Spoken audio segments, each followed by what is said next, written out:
निकम्मी है वो सरकार बदलनी है।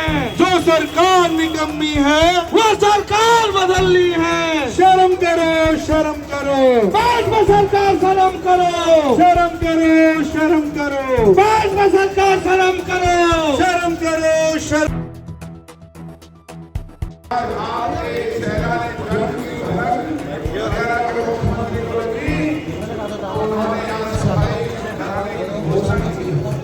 एक मामूली से जेई को सस्पेंड करने का काम किया।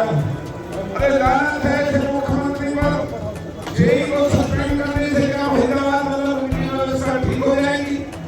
इस गंदगी को बढ़ाने का काम अगर कोई कर रहा है तो हरियाणा सरकार के मंत्री, यहाँ के सांसद, यहाँ के विधायक जो कॉलोनी नाजायज कॉलोनी काटने का धंधा कर रहे हैं, यहाँ के बड़े अधिकारी जो पॉल्यूशन को कम करने के लिए पानी छिड़काव का पैसा आ रहा है, जो सफाई का जो पैसा आ रहा है, कहाँ गया वो पैसा? कहाँ हो रहा है छिड़काव? आज पूरे उत्तर भारत में सबसे ज्यादा अगर प्रदूषण की बात है तो फैजाबाद जिला में बुजुर्गों को, बच्चों को सांस लेने में दिक्कत हो रही है। माँ की कोख में पल रहे बच्चों के जीवन को खतरा पैदा हो रहा है। बेईमान सरकार मौज मस्ती करती घूम रही है, झूठे वायदे करती हुई घूम रही है। भाई गिरीश भागवत जी, ये फैजाबाद के इलाके में पहली दफा हमारे नौजवान साथियों ने 3 दफाएं सोई हुई सरकार को जलाने का काम किया है।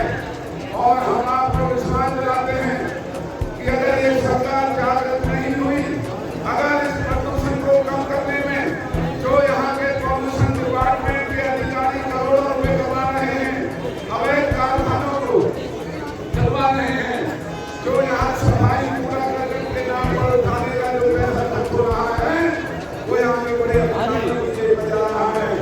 हम ये कभी नहीं होने देंगे। फैजाबाद और वालोगढ़ की जनता जागरूक जनता हो चुकी है। इनके बेईमानों के जिम्मेदारों को पिछले 9 साल से हमारे इलाके के लोग घेर रहे हैं, बर्दाश्त कर रहे हैं।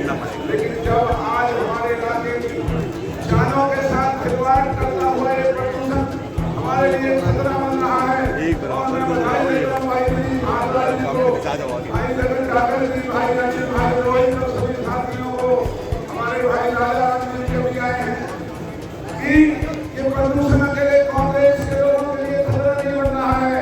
ये प्रदूषण अकेले उन लोगों के लिए खतरा नहीं बन रहा है जिन्होंने बीजेपी की सरकार बनाई थी, बल्कि सभी के लिए प्रदूषण का खतरा बढ़ रहा है।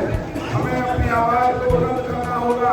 हमें इस सरकार को सामने खड़े होकर के इन्हें मजबूर करना होगा कि जो प्रदूषण के नाम पर करोड़ों लोगों को धकाने का काम अधिकारी और यहाँ के मंत्री, सांसद और विधायक कर रहे हैं, उन्हें बाज आना चाहिए। पलवल होटल से चलने वाली रेल जो 33 रेल चला करती थी, भाजपा के मंत्रियों की नाजायज बसों को चलाने के लिए आज उन रेलों को जो बंद कर रखा है, जो नाजायज बसें चल रही हैं, उन बसों से जो धुआं निकल रहा है वो हमारे इलाके के लिए खतरे की निशानी बनता जा रहा है। बेईमान बीजेपी के नेताओं का पेट नहीं भर रहा है। आज पूरे उत्तर भारत में सबसे ज्यादा अगर प्रदूषण खराब है तो वो मतलब फैजाबाद का चुनाव। तो भाई गिरीश भारद्वाज जी और उनके साथियों को बार बार मैं धन्यवाद करता हूँ। जो एक बेहूदा काम आपने किया है, लोगों के अंदर एक जागृति लाने का काम किया है। और ये बेईमान अधिकारी जो अपनी जेबों को भरने में लगे हुए हैं, बेशर्मों की तरह दफ्तरों में बैठ करके लोगों की बदहाली को देख रहे हैं, इन्हें बाज आ जाना चाहिए। अगर ये बाज नहीं आए तो आने वाले दिनों में